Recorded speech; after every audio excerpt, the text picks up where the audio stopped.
Hello दोस्तों, आज हम बात करेंगे कि Himachal Pradesh staff selection commission Hamirpur board में कौन कौन सी पोस्टें निकली हैं और कितनी निकली हैं। तो दोस्तों, हमीरपुर बोर्ड में जो है वो 380 पोस्टें निकली हैं और आपके लिए बहुत अच्छा मौका है एक सरकारी जॉब लेने का।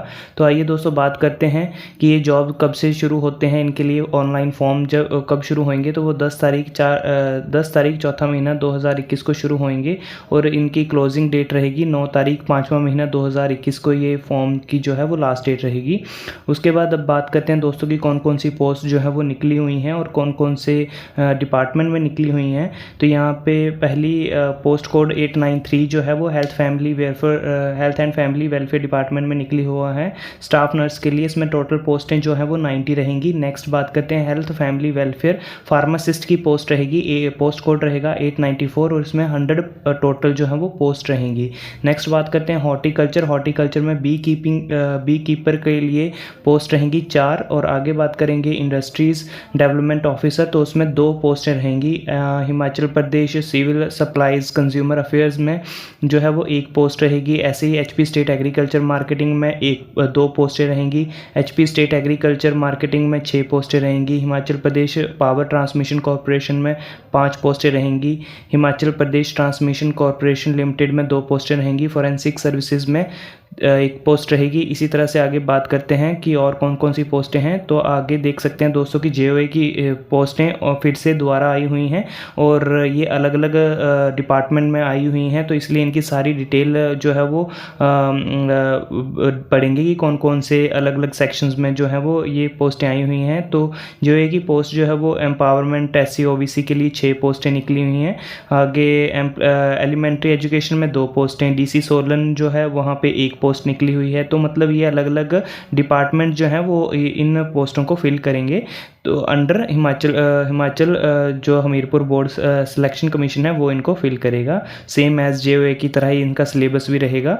आगे बात करते हैं हिमाचल रोड ट्रांसपोर्ट कॉरपोरेशन की, तो इनके इसमें भी 1 पोस्ट रहेगी। आगे हेल्थ एंड फैमिली वेलफेयर में मेडिकल लेबोरेटरी टेक्नीशियन की बात करेंगे तो उसमें 29 पोस्ट रहेंगी। आप पोस्ट का जो है ब्रेकेज जो है वो आप देख सकते हैं कि कैसे कैसे पोस्टों को ब्रेक किए गए हैं अलग अलग कैटेगरीज के हिसाब से। आगे हिमुडा में जो है जूनियर इंजीनियर की जो है 6 पोस्टें रहेंगी। सेम स्टेनोटाइपिस्ट की हिमुडा में ही 3 पोस्टें रहेंगी। Health family and welfare laboratory assistant की 6 पोस्टें रहेंगी। आगे बात करेंगे हेल्थ एंड फैमिली वेलफेयर में ऑप्थेल्मिक ऑफिसर की 2 पोस्टें रहेंगी। तो मोस्टली जो पोस्टें जो हैं वो मेडिकल फील्ड में काफ़ी निकली हुई हैं, तो वहाँ भी जो नॉर्मल ग्रेजुएट्स हैं वो बड़े आराम से अप्लाई कर सकते हैं। वैसे ही अगर बात करें हम हॉस्टल सुपरिटेंडेंट की तो वहाँ भी 3 पोस्टें हैं। आगे जूनियर इंजीनियर की 1 पोस्ट है। आगे जूनियर ऑफिसर की 1 पोस्ट है।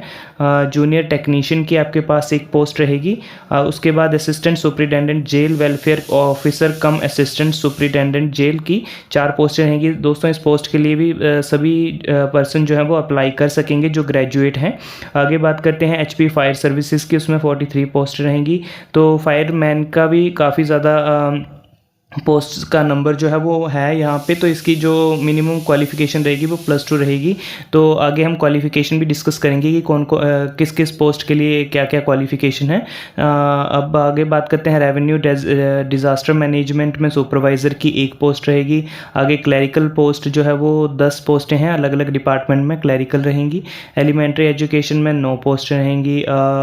हेल्थ वार्डन की 2 पोस्टें हैं। प्रेस डफ्ट्री की 1 पोस्ट रहेगी। अकाउंटेंट की जो है वो आपके पास 1 पोस्ट रहेगी। जूनियर इंजीनियर की जो है जल शक्ति विभाग में 10 पोस्टें रहेंगी और डाटा एंट्री ऑपरेटर की इमरजेंसी ऑपरेशन सेंटर में 3 पोस्ट रहेंगी। अब दोस्तों, इनकी क्वालिफ़िकेशन की बात करें तो +2 जो है वो 893 के लिए मेनली बड़ी ज़्यादा ज़रूरी है और आपके पास जो है वो बीएससी नर्सिंग होनी चाहिए स्टाफ नर्स के लिए। फार्मासिस्ट की बात करें तो +2 होनी चाहिए और आपके पास फार्मेसी में डिप्लोमा होना ही चाहिए।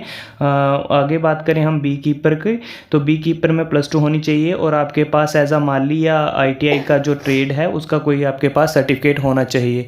उसके बाद आगे बात करते हैं डेवलपमेंट ऑफिसर की, तो उसमें आपके पास जियोलॉजी बॉटनी डिपार्टमेंट में आपके पास बीएससी होनी चाहिए और आपके पास 5 साल का सेरिकल्चर का एक्सपीरियंस होना चाहिए। मेंटेनेंस सुपरवाइज़र की बात करें तो 10th पास होनी चाहिए और आपके पास एक सर्टिफिकेशन होनी चाहिए जो कि मैन्युफैक्चरिंग से लिंक्ड हो।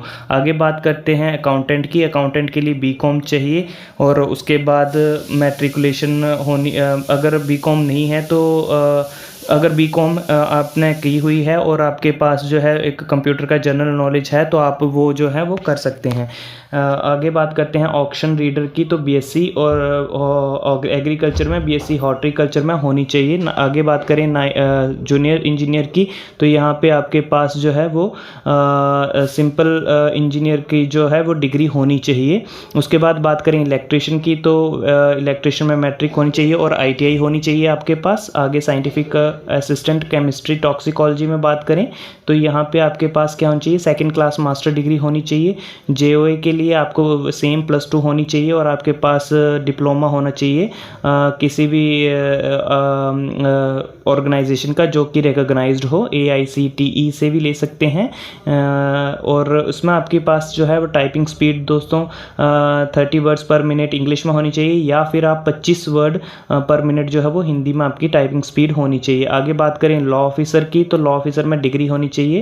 और आगे बात करते हैं मेडिकल लेबोरेटरी की, मेडिकल लेबोरेटरी में +2 होनी चाहिए, आपकी सिंपल +2 होनी चाहिए। और बीएससी जो है वो अगर मेडिकल लेबोरेटरी टेक्नोलॉजी में आप की हुई हैं या लेबोरेटरी से रिलेटेड आपने लेबोरेटरी असिस्टेंट एज असिस्टेंट के लिए अगर आपने जैसे पोस्ट के लिए अप्लाई करते हैं तो जैसे लेबोरेटरी का कोई भी सर्टिफिकेट मांगते हैं उस तरह से आपके पास एक सर्टिफिकेट होना ही चाहिए।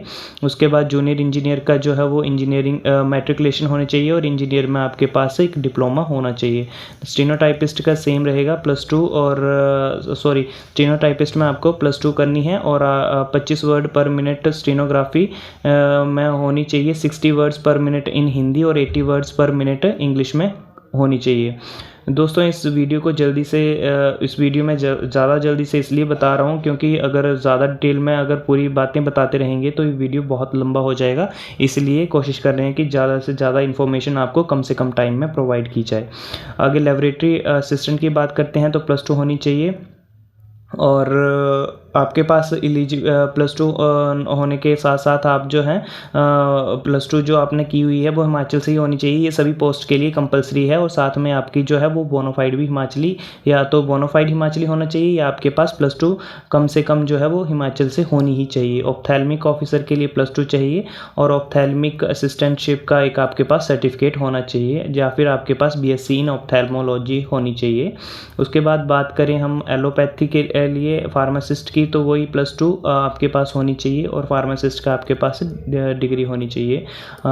आगे हॉस्टल सुपरिटेंडेंट की बात करें तो आपके पास 10th होनी चाहिए और आपके पास सर्टिफिकेट होना चाहिए इसका ट्रेनिंग का प्रॉपर की, उसमें एक आपने 1 ईयर का जो है डिप्लोमा कोर्स किया होना चाहिए। मैट्रिक आपकी होनी चाहिए जूनियर इंजीनियर के लिए, साथ में 3 इयर्स का डिप्लोमा या डिग्री आपके पास होनी चाहिए। जूनियर ऑफिसर के लिए आपके पास ग्रेजुएशन होनी चाहिए और आपको साथ साथ में HR या पर्सनल मैनेजमेंट के अंडर आपको 55% के साथ जो है वो पास्ट आपके पास डिप्लोमा होना चाहिए। जूनियर टेक्नीशियन की बात करें तो इसमें भी +2 होनी चाहिए और साथ में डिप्लोमा टेलरिंग में होना चाहिए। असिस्टेंट सुपरिटेंडेंट का देखें तो ग्रेजुएशन होनी चाहिए आपके पास और फिजिकल स्टैंडर्ड आप देख सकते हैं डिटेल में। उसके बाद आगे बात करें फायरमैन का, तो फायरमैन में मेंबर होना चाहिए हिमाचल होम गार्ड का, साथ में आपके या फिर आपने +2 जो है वो आपने पास की होनी चाहिए हिमाचल से, या फिर आपके पास आर्मी का 1st क्लास का सर्टिफिकेट हो। और बाकी के आप फिजिकल स्टैंडर्ड्स जो हैं वो वहाँ पे देख सकते हैं स्क्रीन पे। आगे बात करते हैं सुपरवाइज़र की, तो सुपरवाइज़र की पोस्ट बहुत ज़्यादा नहीं है दोस्तों, तो इसकी आप डिटेल्स जो हैं वो ध्यान से देख सकते हैं स्क्रीन पे, स्क्रीन पॉज करके। आगे बात करते हैं क्लर्क की, तो उसमें सेम रहेगा जैसे कि नॉर्मल क्लैरिकल पोस्ट के लिए होता है, +2 होनी चाहिए और आपकी टाइपिंग स्पीड 30 वर्ड्स पर मिनट होनी चाहिए और 25 वर्ड्स पर मिनट इन हिंदी होनी चाहिए। आगे बात करें लैंग्वेज टीचर की, तो इसकी डिटेल्ड इन्फॉर्मेशन आप जो है वो स्क्रीन पे देख सकते हैं। इसी तरह से हॉस्टल वार्डन की डिटेल इन्फॉर्मेशन आप आगे चेक कर सकते हैं दोस्तों। सेम ही डाटा एंट्री ऑपरेटर का आप जानते हैं क्लैरिकल की तरह सेम ही होता है, +2 होनी चाहिए, बट साथ में आपके पास जो है वो डाटा एंट्री ऑपरेटर का एक सर्टिफिकेट होना चाहिए जो कि रिकॉग्नाइज्ड हो बाय गवर्नमेंट। आगे बात करते हैं +2 तो आपको पता ही है कहाँ हिमाचल से होनी चाहिए, या तो +2 होनी चाहिए या आपके पास हिमाचल का बोनाफाइड सर्टिफिकेट जो है है वो होना चाहिए। तो इसी तरह से दोस्तों ये थी इनकी कंप्लीट नोटिफिकेशन। आगे इन्होंने डिटेल में अलग अलग चीज़ें बताई हुई हैं कि क्या क्या डिज़ायरेबल है और किस तरह से जो प्रोसेस रहेगी, तो उसके ऊपर हम अलग से वीडियो बनाएंगे। हमारे साथ जुड़े रहें और चैनल के साथ लिंक रहें। Thank you.